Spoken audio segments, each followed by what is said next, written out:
நாங்கள் ரொம்ப நாள் யூடியூப் பண்ணேன்னு மிஸ் பண்ணுறீங்களா?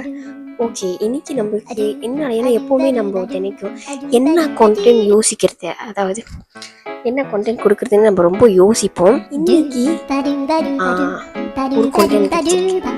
ஆனால் இப்போ அவங்க என்ன பண்ணுறாங்கன்னு எனக்கு தெரியல. ஆனால் எப்போவுமே வழக்கம் போல என்ன பண்ணுவாங்கன்னா, நீங்கள் இப்போ நம்ம வாங்க அண்ணா ரொம்ப நேரமாக சத்தமே இல்லாமல் இருந்தால் எனக்கு என்ன தெரியும்னா ஏதோ ஒரு பண்ணுறாங்க, ஏதோ ஒரு நாத்த வேலை பண்ணிடுவாங்க. வீடியோக்குள்ளே போகலாம், என்ன பண்ணுறாங்கன்னு பார்ப்போம். அலீனா, என்ன பண்ணுறீங்க? என்ன பண்ணுறீங்க பாருங்க, இவங்கள வேலையை பார்த்தீங்களா? இதுதான் இவங்க பண்ணுற வேலை பாருங்க. மேக்கப் ஜாமான்லாம் எடுத்து ஃபுல்லாக மேக்கப் அடிக்கிறது. இப்போ என்ன பண்ணிக்கிட்டு இருக்கீங்க தெரிஞ்சுக்கலாமா? என்ன பண்ணிக்கிட்டு இருக்கீங்க? இந்த இடமே பாருங்க, இந்த இடமே ஃபுல்லா நாசமாக்குறது இவங்க தான். அங்க வெத் டிஷ்யூ,